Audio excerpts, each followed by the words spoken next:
Itu peristiwa kedua yang saya dapatkan langsung dari orangnya langsung ketika orang itu membaca Al-Quran. Peristiwa ketiga, Bapak sekalian, terjadi tanggal 12 Agustus kemarin. Saya ngisi pengajian di Al-Hilal Sidoarjo.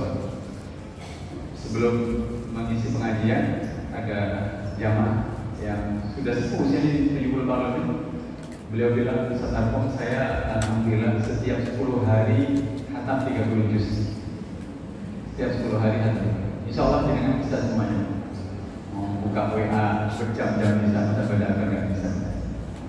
Setiap 10 hari khatam 30 juz. Dan dia cerita tentang pengalamannya kena COVID. Saya pas COVID kemarin, saya terkena COVID yang Delta. Saya sesak nafas, susah bernafas. Lalu saya berinisiatif menelpon seorang ustaz. Dan saya bertanya kepada dia, Ustaz, saya ini harus membaca surat apa dalam Al-Quran agar saya bisa sembuh. Ustaznya ini bukan menyuruh membaca Al-Fatihah yang pendek, Qul huwallahu yang pendek, Al-Inna Al-Kautsar yang pendek. Malah ustaznya menyuruh beliau membaca surat Al-Baqarah yang panjang, 2 juz lebih. Kata beliau, saya ustaz membacanya dengan susah payah, bukan tidak bisa najis, bukan karena nafasnya berat. Tapi ajaib, setelah saya selesaikan membaca surat Al-Baqarah itu, penyakit saya sembuh.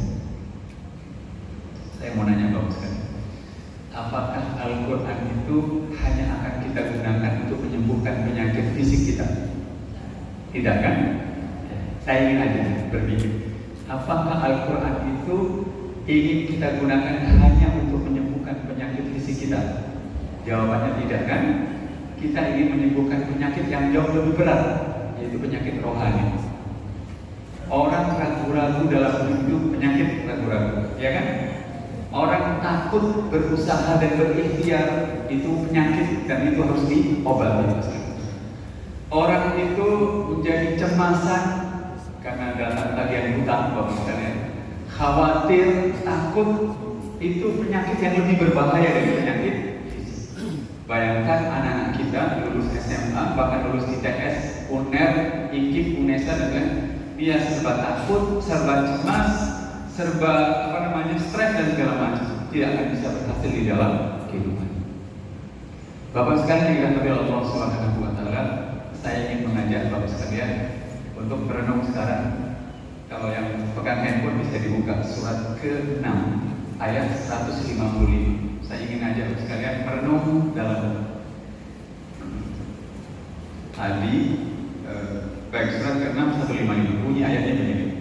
A'udzu billahi minasyaitonir rajim. Bismillahirrahmanirrahim. Wa hadzal kitabun anzalnahu mubarakun fattabi'uhu wattaqu la'allakum turhamun. Surat ke-6 ayat 155. Saya ingin menerangkannya pelan-pelan. Wa hadzal kitabun, dan inilah kitab suci Al-Qur'an, kata Allah. Anzalnahu, yang aku turunkan, mubarakun, penuh berkah. Al-Quran itu Allah sebut kitab suci yang penuh berkah. Berkah itu, jangan tahu artinya berkah. Berkah itu awet, artinya hidupnya berkah. Berarti wajahnya, hartanya itu awet, tidak cepat habis. Ada orang yang misalnya belum 60 sudah habis duluan wajah, tidak awet. Yang kedua, berkah itu artinya bertambahnya kebaikan. Itu berkah.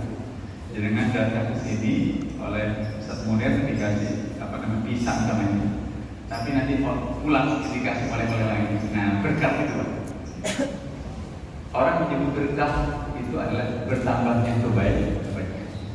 Jadi Al-Quran itu adalah kitab suci yang jenengan dengan saya kalau ikuti, maka membuat apa yang kita miliki, yang kita terima dari Allah itu awet, tidak hilang, tidak cepat hilang, dan bahkan akan bertambah banyak kebaikan yang kita dapatkan. Jadi kalau sekalian membaca Al-Quran, mengimani Al-Quran dan melaksanakan Al-Quran, maka apa yang Allah berikan kepada kita, badan, harta, iman, anak, keluarga itu akan awet. Tidak akan cepat habis. Bahkan akan bertambah banyak kebaikan yang kita dapatkan. Bagus sekali yang dimaksud Allah Subhanahu wa Ta'ala. Sebut saja yang sederhana. Orang yang sholat dengan orang yang tidak sholat.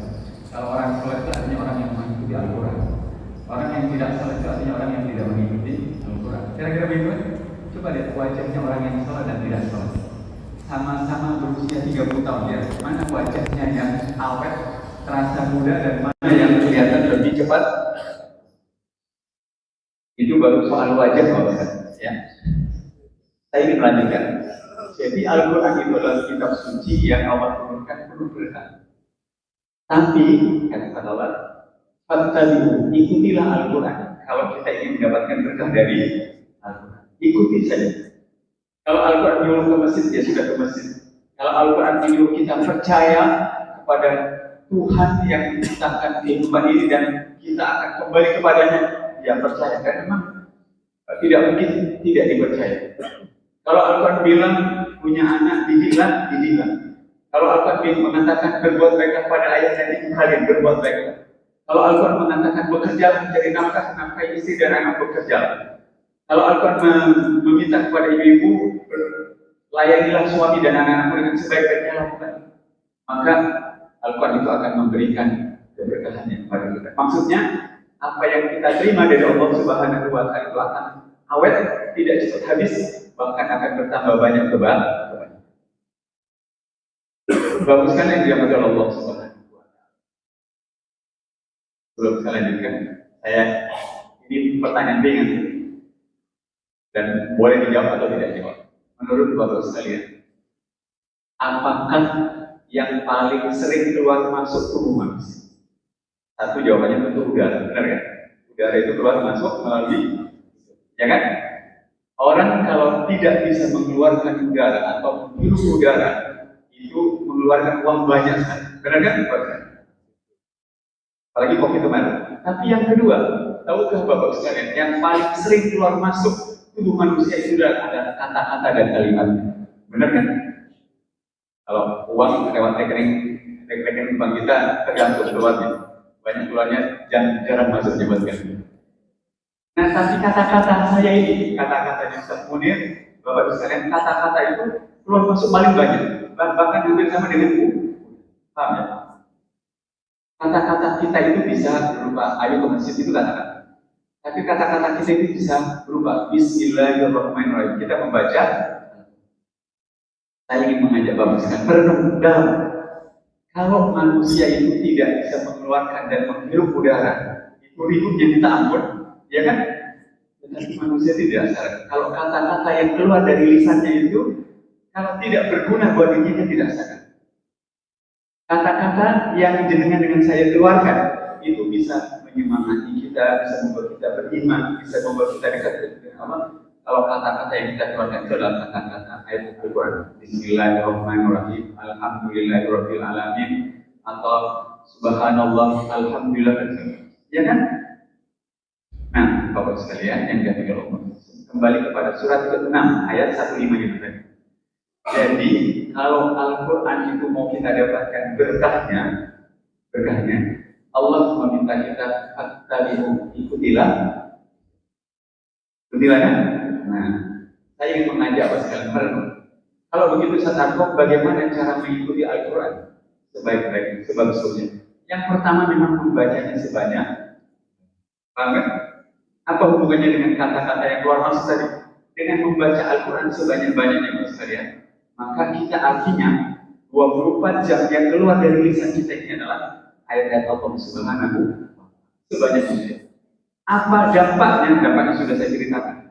Orang yang sakit tadi, tiga-tiganya itu benar-benar mengalami kesembuhan. Saya punya ibu di rumah di Sumeneb, karena saya orang Madura.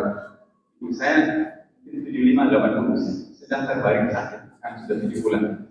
Setelah gula darahnya naik. Setelah normal, dia hanya terbaring.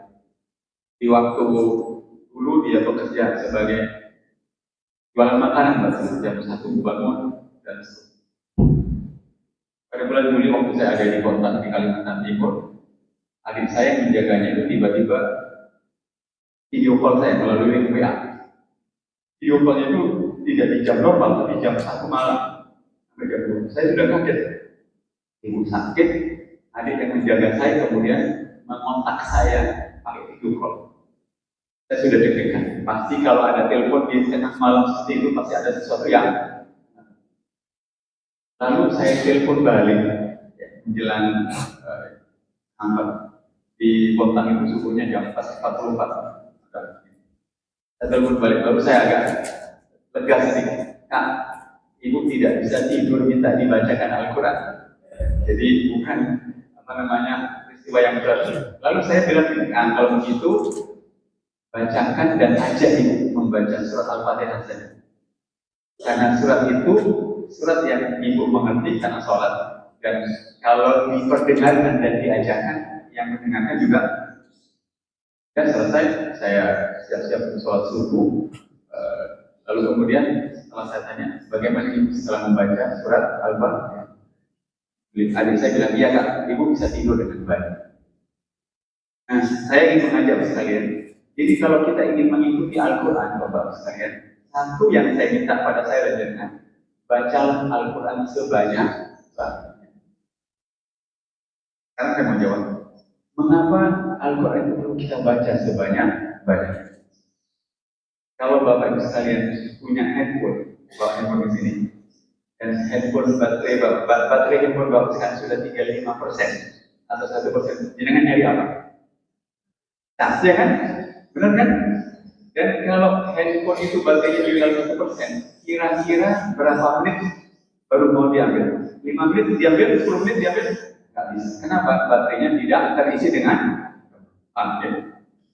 Kalau saya dan Bapak sekalian cemas, takut, kemudian tertekan, putus asa, kemudian tidak punya harapan, itu handphone yang baterainya sudah mau habis. Paham? Kalau jiwa tertekan, takut, khawatir, dan segala macam, siapa yang tidak ingin lepas dari itu? Siapa yang tidak ingin kembali kuat, kembali tenang, kembali punya harapan? Cara satu-satunya kalau jiwa kita sudah seperti itu, mirip seperti handphone itu yang baterainya habis, maka jiwa yang seperti itu sambungkanlah dengan sumber kekuatan yang akan memberikan kekuatan. Dengan apa? Dengan membaca Al-Quran sebanyak. Dan dengan itu cemasnya tiap tanggal berapa? Dari wajah ini saya tahu. Pas Ustaz Arkom tagihan apa surat jatuh tempo, itu sudah jatuh, ya kan? Jadi itu lucu kok. Sebulan itu setiap tanggal jatuh tempo bayar itu tak mesti cemas. Ada lagi yang lebih lucu. Gajinya jelas 10 juta. Gajiannya setiap tanggal 25 tiap bulan. Tapi pas mau gajian juga tidak gembira, sedih. Kan hutangnya jauh lebih banyak dari 10. Saya punya teman di Sumeneb itu, dia bilang, saya tiap bulan itu sisa gaji saya cuma sisa 50.000, bayangkan. Dari 7 juta atau 6 juta itu, ya wajar tidak, karena uangnya dipakai untuk angsur pinjaman ke koperasi Pemda Sumeneb. Nah, saya ingin mengajak. Jadi kalau itu kita ingin diberkahi oleh Allah Subhanahu wa Ta'ala, maka yang pertama, kalau kita mengikuti Al-Quran, maka bacalah sebanyak-banyaknya. Jangan ikut sibuk sedekah. Jangan kapan mau tidak sibuk. Ya kan? Kata ulama-ulama kita, jangan baca Al-Quran di waktu luang, tapi luangkanlah waktu untuk membaca sebanyak. Coba latihan, bisa 1 hari 1 lembar, 1 hari 2 lembar, terus naikkan. Rasakan jiwa kita itu akan terisi oleh kekuatan yang dahsyat. Allah yang akan memberikan kekuatan kuat. Apa efeknya kalau jiwa itu kuat? Kuat kemauannya, kuat keyakinannya, kuat harapannya, dan kuat tenaga untuk beribadah kepada Allah Subhanahu wa Ta'ala. Bapak sekalian yang dimuliakan oleh Allah Subhanahu wa Ta'ala. Ini masih tahu nama Angelina Sondang, tahu kan? Beliau itu tadinya beragama Islam di penjara. Selesai penjara malah dia hafal Quran.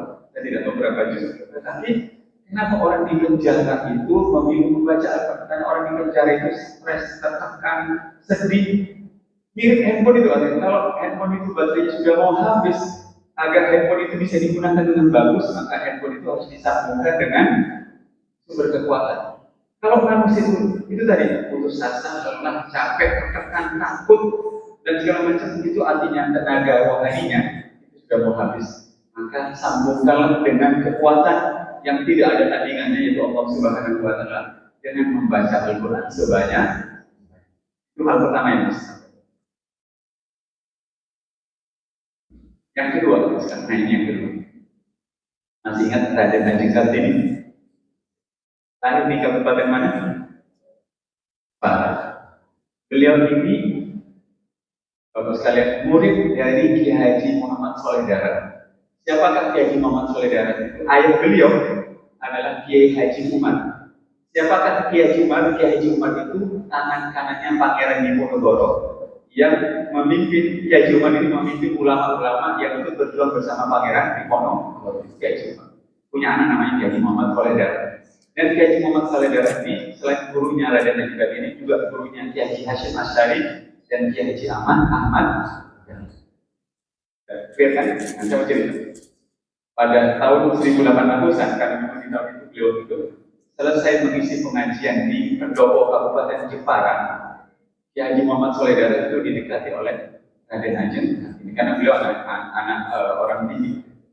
Kata Raden Haji Kartini, Mbak Kiai Haji Muhammad Soleh Darat, kami ini orang-orang Jepara hanya bisa membaca Al-Quran, tetapi kami tidak tahu artinya apa dan maksudnya seperti apa. Kami ini orang Jepara yang hanya bisa membaca Al-Quran, tetapi kami tidak tahu maksudnya apa dan kami harus berbuat apa dengan Al-Quran. Saya nanya kepada dengan sama kan kira-kira sekira dengan ini, ya kan? Nah, kalau begitu Al-Quran jangan hanya dibaca.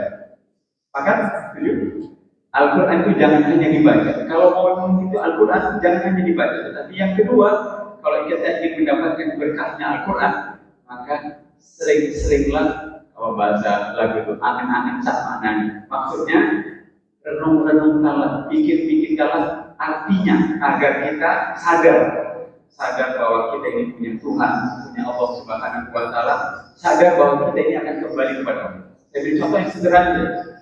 Al-Fatihah itu ayat keduanya adalah Alhamdulillahi Rabbil Alamin.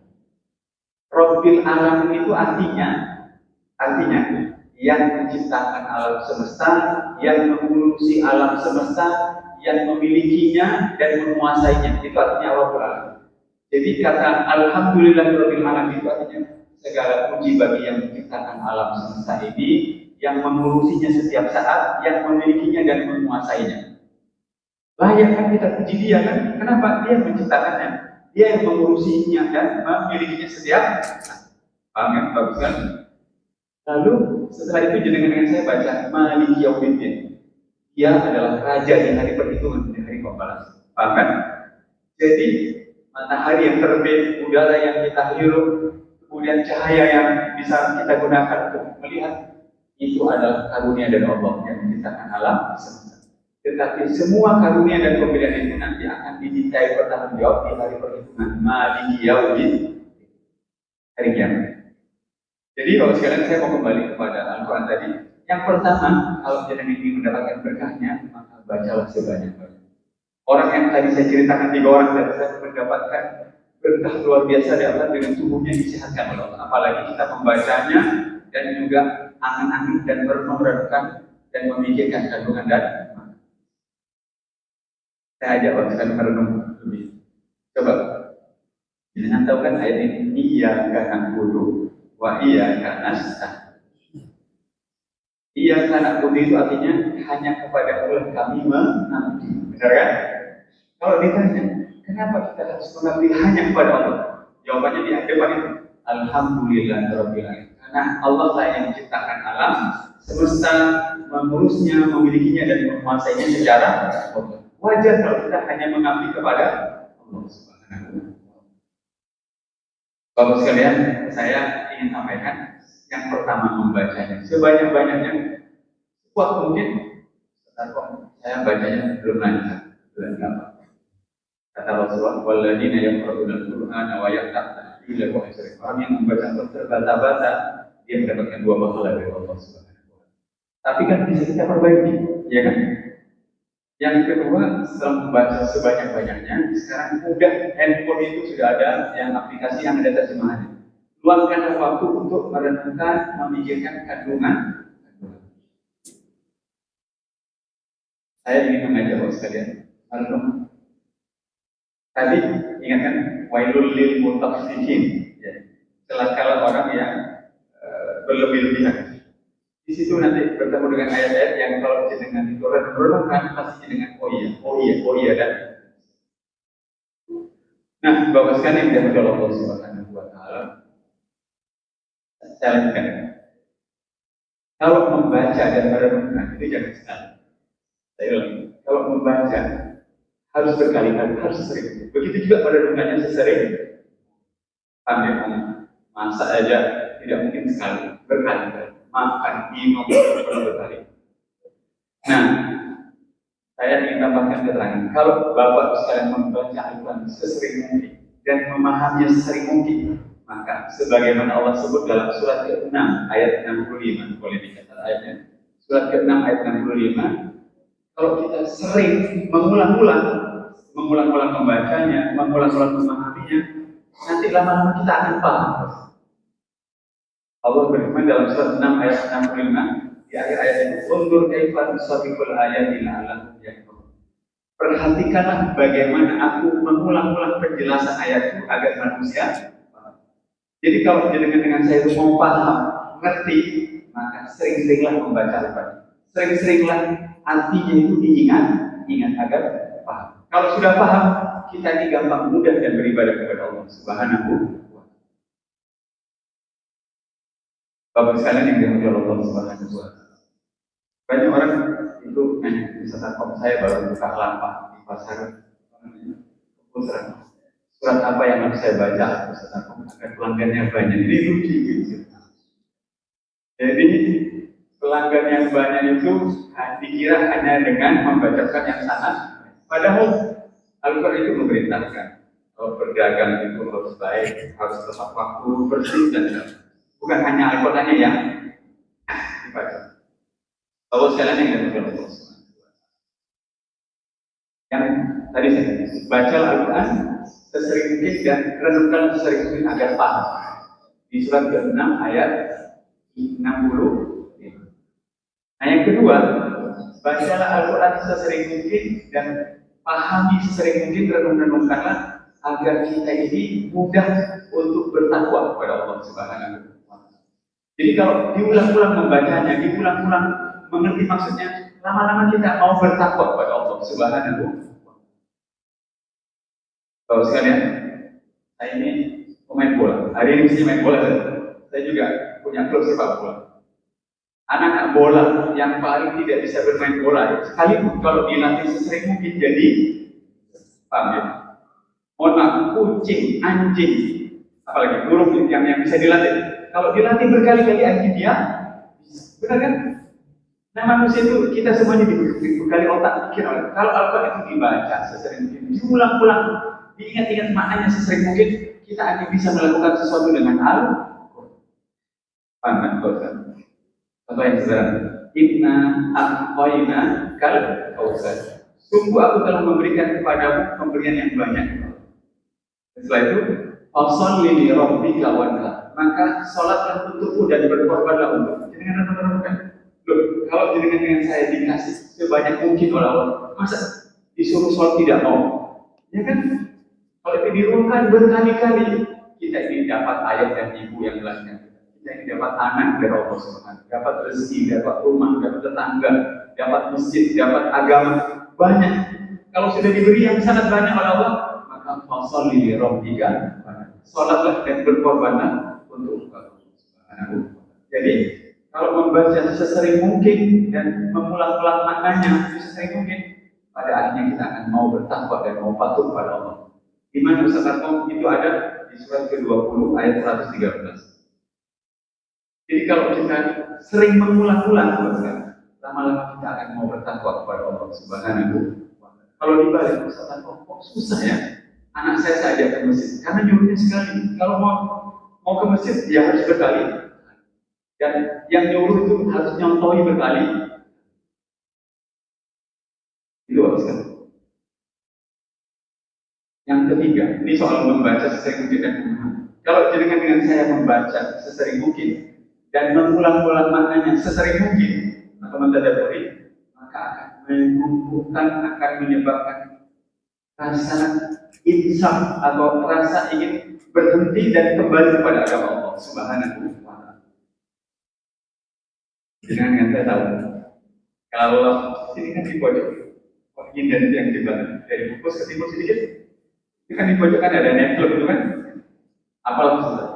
Saya setiap hari Minggu kalau pas isi pengajian subuh beberapa titik itu silat menjelang jam 3 atau menjelang jam 4 itu pasti banyak yang bubar, ya kan? Dan kita tahu mereka itu bukan orang-orang yang tidak punya waktu, justru sebaliknya punya, ya kan? Tapi mereka tidak tahu bagaimana caranya mencari kebahagiaan, ketenangan. Mereka semuanya mencari dengan cara yang padahal kalau kita membaca Al-Quran, sholat, kemudian berpikir, kerja dengan baik, diulang-ulang sesering mungkin dengan bagus, kita akan menjadi tenang dan bahagia, dan kita akan kembali kepada Allah Subhanahu wa Ta'ala. Di surat 46 ayat 27 Allah berfirman, kata Allah, perhatikanlah ayat-ayat itu, bagaimana aku mengulang-ulang ayat-ayat itu agar manusia kembali kepada Allah Subhanahu wa Ta'ala. Jadi kalau anak kita mau kembali sholat, mau kembali ke masjid, mau kembali jadi orang baik, mau kembali kuliah, memang harus sering diulang-ulang. Nah, kalau tidak diulang-ulang itu orang tidak akan bisa harus sering. Bapak sekalian yang dijaga Allah Subhanahu wa Ta'ala, saya ngajak sekarang di rumah itu yang mengucapkan semuanya. Mohon jangan tersinggung, saya ingin mengucapkan kata-katanya ulang lagi. Saya kutipan dalam bahasa Arab ini. Idza wajadta ghubaran ala mushatika fa'lam anna al-ghubara alladhi ala qalbika asyaddu akthar. Terjemahnya begini. Kalau engkau mendapati mushaf Al-Qur'an berdebu, apa artinya kalau mushaf Al-Qur'an berdebu? Baca kan? Ya kan? Ya. Kalau engkau mendapati mushaf Al-Qur'an berdebu, kata Ibu, berarti mushaf itu tidak pernah kata ulama kita, fa'lam annal ghubar, pasti ketahuilah debu yang menempel di hatimu jauh lebih tebal dan jauh lebih. Saya tidak yakin mushaf dengan berdebu, enggak, semuanya pernah dibuka. Cuma bacaan Al-Quran kita membacakan tidak membuat kita bertambah kuat iman kita kepada Allah Subhanahu. Kenapa? Kan kita bacanya sedikit. Katanya kita ngulang-ngulangnya sedikit dan tidak banyak. Jadi dengan saya itu lebih banyak buka, ya kan? Kelihatan wajah jeneng buka WA semuanya. Bapak sekalian yang betul. Oleh karenanya mulai sekarang mushaf yang kita punya ini Al-Quran ini bacalah sesering baik dengan saya mengerti atau tidak mengerti, orang yang membaca sesering mungkin itu rohani itu akan dikuatkan oleh Allah. Apalagi kita mengerti jadi kapanpun Bapak sekalian tadi sedih, lelah, capek, tertekan, tidak enak, cepat-cepat ambil Quran baca. Dan kita membacanya karena iman. Al-Quran itu berasal dari Tuhan yang menciptakan alam. Baca saja 5 menit, 10 menit, 15 menit, nanti akan terasa. Rohani kita itu akan dikuatkan, diberi tenaga oleh Allah. Dan kalau sudah kuat rohani, kita jadi tenang, jadi damai, hilang rasa takut, hilang rasa. Apalagi kita menyempatkan membaca terjemahannya dan kemudian merenung-renungkannya, dan yang penting adalah melaksanakannya dengan sebaik. Saya tahu di sini ada beberapa adik-adik yang masih kuliah, SMA. Anak-anak muda itu sama dengan orang tua, punya persoalan-persoalan yang membuat mereka itu takut dan sebagainya. Orang tua juga. Dan kalau sudah seperti itu, kita punya Al-Quran yang membuat kita baca dengan sebaik mungkin. Baik Bapak sekalian, itu yang ingin saya sampaikan. Tadi saya bilang Ustaz Munir, mudah-mudahan kalau saya diberi kesempatan ngisi, tema ini akan saya lanjutkan bertahap agar kita mendapatkan sesuatu yang luar biasa dari Al-Quran. Semoga bermanfaat. Wabillahi taufiq wal hidayah. Assalamualaikum warahmatullahi wabarakatuh. wabarakatuh. Sebelum